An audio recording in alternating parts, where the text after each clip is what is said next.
Fala pessoal, tudo bem? Aqui é o Olavo.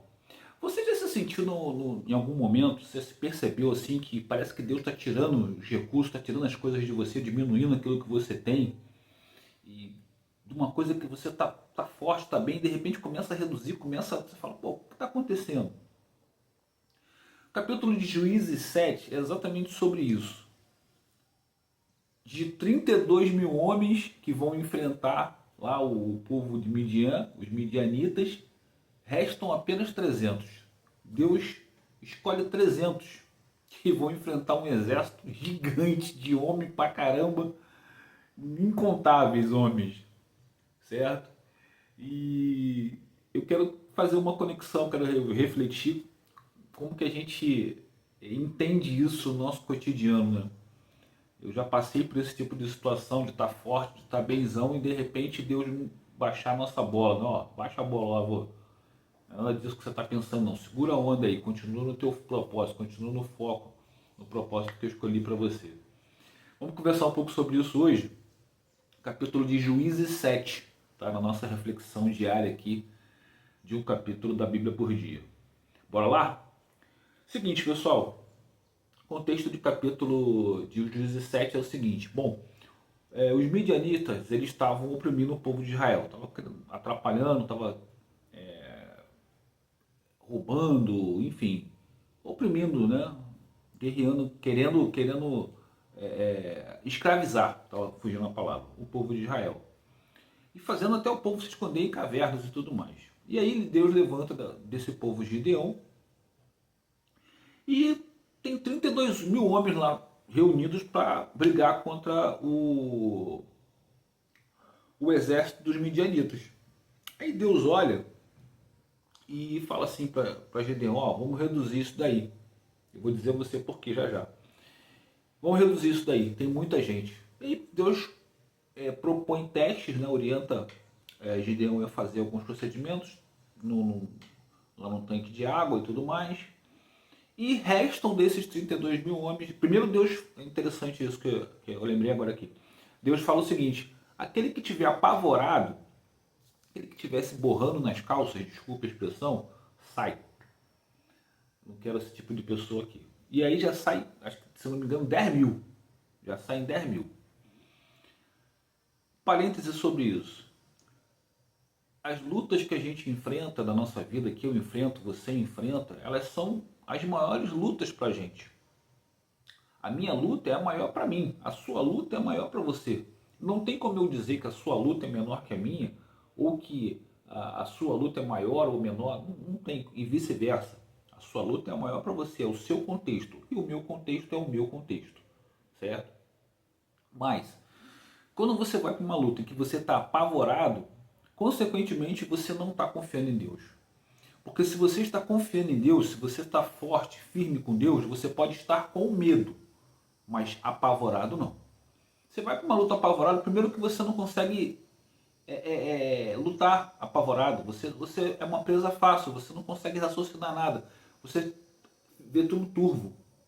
Na medida em que você está com medo, o medo ele te dá até certa prudência demais.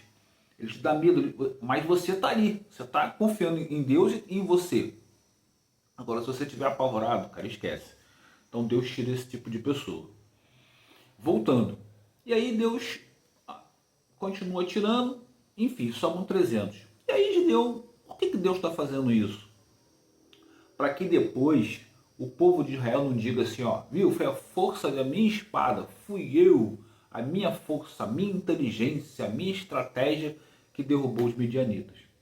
Ou seja, Deus está dando uma lição, está ensinando, está formando pessoas, está mostrando que quem consegue, quem capacita é Ele, não somos nós. Aí eu te pergunto, quantas vezes nós, quantas vezes eu, quantas vezes você já esteve nesse tipo de posição em que você tá fortão, que você é o gerente, que você é o supervisor, que você é o jogador, que você é o político, que você é o líder, que você tem dinheiro e você tô fortão e as coisas começam a acontecer, você perde uma coisa, perde outra. Cara, isso aconteceu na minha vida assim, mas de cheio. Esse capítulo ele falou exatamente o que aconteceu comigo. Eu tinha um baita emprego, há muitos anos atrás, né? Um baita emprego, um relacionamento espetacular, com uma mulher maravilhosa, com uma família maravilhosa, é, ganhava bem, me relacionava bem, carro, tudo, e aos poucos tudo foi, eu fui perdendo. Perdi isso, perdi aquilo, perdi aquilo, perdi aquilo. E isso me fez voltar para entender, né? Caramba, por que isso aconteceu, Deus? Eu achava que estava fazendo tudo certo. Eu estava ali fazendo tudo certo. Independente da época, eu ser de outra religião, eu acho que o capítulo não quer dizer disso, quer dizer de fé. Eu sempre tive fé em Deus, eu já falei isso aqui. Eu sempre tive fé em Deus. Independente da religião que eu estava, eu sempre entendi que Deus era acima de tudo. E aí, isso me fez. O que Deus fez? Ele me mostrou que hoje, para eu não cometer o mesmo erro, depois disso eu não cometi o mesmo erro. Eu errei outras coisas, mas aquele erro lá, de me achar autossuficiente, de achar que eu era o cara, que eu podia tudo, eu não tive mais. E a época, eu cometi esse erro. A época eu achava que, eu posso tudo, eu sou o cara, eu sou bom, eu sou inteligente, eu fui o melhor funcionário do setor 2 vezes, eu sou brabo e tudo mais. E não é bem assim. Nós precisamos entender que a nossa autossuficiência não é sinal de que a gente vai conseguir tudo. O que faz a gente conseguir aquilo que a gente deve conseguir, aquilo que é do nosso merecimento, é Deus. E a gente precisa entender isso. Bom, voltando lá ao contexto do capítulo, né? Então esses 300 vão, né? Gideão divide, faz lá a estratégia que Deus o orienta a fazer. Observa que Gideão ele é um cara inteligente, mas ele está sempre pedindo a Deus que dê orientação. E aí a gente traz para o dia a dia de novo. Precisamos sim ler, estudar. Eu também gosto muito de ler, estudar, nos preparar, nos informar, mas sem perder o contato, sem perder o discernimento, sem perder o juízo de que quem faz as coisas é Deus. Independente do que aconteça, as coisas impossíveis, a gente já falou isso aqui outro dia, acho que foi no penúltimo, no capítulo anterior a esse, da descoberta da cientista brasileira. Cara, no Brasil, onde a gente não tem investimento praticamente zero em ciência, onde é um país que os europeus lá, o americano, vê como um país, sabe, de índios, como eles mesmos dizem, vez por outra, eles só têm interesses nos nossos bens naturais, que muitos eles consideram ser do mundo e não nosso. Haja vista que já teve declarações de líderes europeus que dizem que a Amazônia não é nossa, a Amazônia é do mundo, né? Então assim, eles não estão nem aí pra gente, eles acham a gente bons jogadores de futebol e olha lá, certo? E aí surge isso, ou seja, Deus faz coisas impossíveis. Esse capítulo ele demonstra que a Bíblia já dizia isso. Coisas impossíveis acontecem. Quantas guerras, quantas vitórias a gente já não teve, você teve, eu tive. Você fala, cara, não vou conseguir sair dessa. Eu já tive as minhas, você já teve as suas. Situação que você fala, cara, não vou conseguir sair dessa. Não vai dar, não vou conseguir, não tem jeito. E de repente Deus, né, quando você para, né, e conversa com Deus, por isso que o pastor Diego fala muito isso, eu acho muito interessante, faz todo sentido, eu pratico isso. É aquele tempo de qualidade com Deus, sabe? Parar realmente no silêncio, sem celular, sem computador, sem rádio, sem nada, e ouvir o que Deus tem para te dizer, sabe? E muitas vezes, e outra coisa também que eu procuro hoje ficar muito ligado é observar os sinais, sabe? Perceber os sinais. Tem hora que acontece alguma coisa assim que você fala, caramba, curioso acontecer isso, né? Uns acham que é coincidência, eu já não acho que é coincidência. Mas você fala, caramba, estranho essa coincidência, né? Estranho acontecer isso, de repente do nada assim acontece isso, você é levado para um outro caminho que você fala, pô, eu nunca imaginei estar aqui.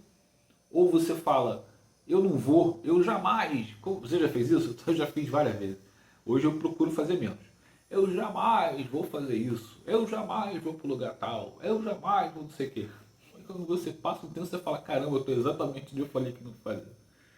Então a gente precisa tomar cuidado, precisamos entregar as nossas decisões na mão de Deus.